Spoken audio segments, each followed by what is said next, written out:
नमस्कार, आप देख रहे हैं राष्ट्रीय हिंदी मेल और मैं हूं आपके साथ सोना रजक। चलिए अब बढ़ते हैं खबरों की ओर। प्रहलाद पटेल ने प्रेस कॉन्फ्रेंस में कहा कि मध्य प्रदेश का बजट 2026 से 27 संतुलित और दूरदर्शी है, जो ग्रामीण विकास और पंचायतों को मजबूती देगा। उन्होंने बताया कि कृषि क्षेत्र के लिए करीब 1.15 लाख करोड़ रुपए का प्रावधान किया गया है, जबकि पंचायत एवं ग्रामीण विकास विभाग का बजट बढ़ाकर 40,062 करोड़ रुपए किया गया। स्थानीय निकायों को अनुदान, ग्राम पंचायत व्यवस्था, पदाधिकारियों के मानदेय और ग्राम स्वराज अभियान जैसी योजनाओं के लिए भी बड़ी राशि तय की गई है। मंत्री ने कहा कि प्रधानमंत्री आवास योजना के तहत लाखों घरों का निर्माण जारी है और ग्रामीण सड़क, पेयजल, पोषण व आजीविका योजनाओं पर भी विशेष ध्यान दिया गया है।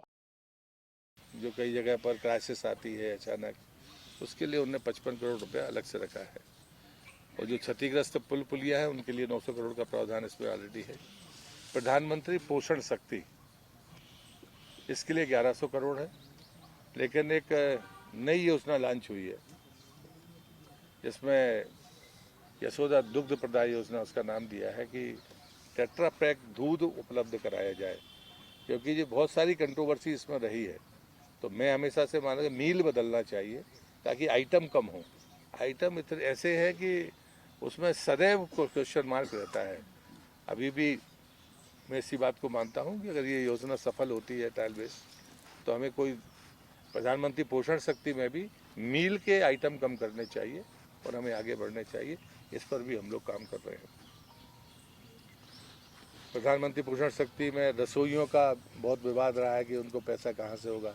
इसके लिए अलग से हेड खोला गया है 640 करोड़, ताकि वो रसोइयों का संकट, नहीं तो कहीं मनरेगा से पैसा देते थे, कहीं सरपंच करता था। मतलब ये एक आप लोगों के लिए भी बड़ी अजीब खूब छपता था ये। तो ये अलग से हेड बनाया है। इसके लिए मैं वित्त मंत्री जी का आभारी हूँ। Ready to eat take home ration कार्यक्रम ये बच्चों के लिए चलता है, 134 करोड़। प्रधानमंत्री पोषण शक्ति किचन कम स्टोर रूम का निर्माण कई जगह पर, अब अधिकांश तो हो गए हैं लेकिन कहीं रह गए हैं, तो उसके लिए भी 76 करोड़ का प्रावधान है कि उसको इंफ्रास्ट्रक्चर को कंप्लीट करना है। प्रधानमंत्री पोषण शक्ति निर्माण सामग्री परिवहन का भी अलग से प्रावधान नहीं था, इस बार अलग से प्रावधान किया है। राष्ट्रीय ग्रामीण आजीविका मिशन, इसके लिए भी 577 करोड़ है। ये हमारी लखपति दीदी वाला कार्यक्रम है जिसको भारत सरकार भी प्राथमिकता देती है, मध्य प्रदेश सरकार भी प्राथमिकता देती है। मुख्यमंत्री आवास मिशन, ये पहले भी चलता था, SC ST या बाकी को छोड़कर जो इस कैटेगरी में नहीं आते थे मुख्यमंत्री, अब लेकिन वो ज़रूरतमंद होते थे किसी कैटेगरी में नहीं होने के बावजूद भी, तो ऐसे लोगों के लिए ये फिर से बहुत दिनों बाद इसको फिर से प्रावधान किया है 330 करोड़ का। हमारा जो ट्रेनिंग कौशल का ट्रेनिंग चलता है उसके लिए 135 crore. Rural self employment training institute, उसके लिए 63 करोड़।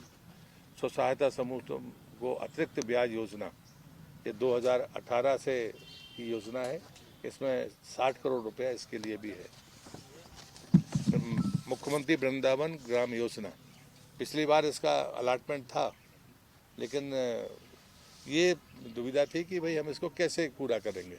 जैसे मुख्यमंत्री सांसद आदर्श ग्राम योजना होती है, तो उसमें तो हम सेचुरेशन पर जाते हैं, पर मुख्यमंत्री जी ने इसमें कहा कि हम बाकी चीज़ों को भी, रोज़गार या वहाँ के गौवंश है उसको लेकर कोई रोज़गार की तरफ आगे बढ़े। तो पहली बार इसमें 104 करोड़ का प्रावधान हुआ है।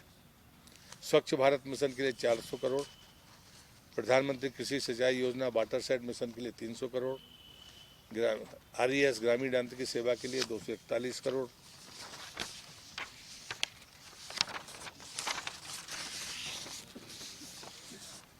तो मुझे लगता है कि ये ऐसे प्रावधान है जिस पर रोजगार भी पैदा होता है और बाकी चीज़ें भी होती हैं। हमारी एक सचिवी व्यवस्था है। अभी तक हमारे जो ग्राम सचिव थे उनका कोई हेड नहीं था, पहली बार वो हेड खुला है कि उसके लिए अब उनका वेतन जाएगा। हमें कोई अलग से इंतज़ार नहीं करना है कि केंद्र ने पैसा दिया या नहीं दिया। तो ये एक नया हेड था जिसको मेरा जोड़ भी था कि किसी भी कीमत पर कर्मचारी का वेतन समय पर मिलना चाहिए। हम कहीं से भी लाके किसी पूल में डालें, इसलिए एक सेपरेट हेड होना चाहिए। तो इस बजट प्रावधान में वो भी एक हेड को सचिव व्यवस्था, ग्रामीण सचिव व्यवस्था के लिए अलग से प्रावधान किया है, वो आपको इस कागज में भी मिलेगा। तो मुझे लगता है कि मैं इस बजट को संतुलित बजट मानता हूँ। किसान कल्याण के लिए जो घोषित वर्ष है, और सच है कि मध्य प्रदेश कृषि आधारित अपने उत्पादन के लिए ही देश में नंबर अव्वल है, और इसलिए हम किसान के लिए जितनी भी योजनाएं देते हैं, चाहे भावांतर दें, चाहे अन्य योजनाएं उनको दें, हम चाहे मुआवजे की राशि देते हो, हम चाहते हैं कि हमारा किसान मजबूत होता रहे। जो नेक्स्ट प्रक्रिया है वो प्रोसेसिंग की है, कि हम प्रोसेसिंग करके अपने उन उद्योगों को आगे बढ़ाएं। इसलिए पिछला वर्ष उद्योग वर्ष था, इस बार किसानों का वर्ष है, और मैं मानता हूं कि बजट उसी रास्ते पर है।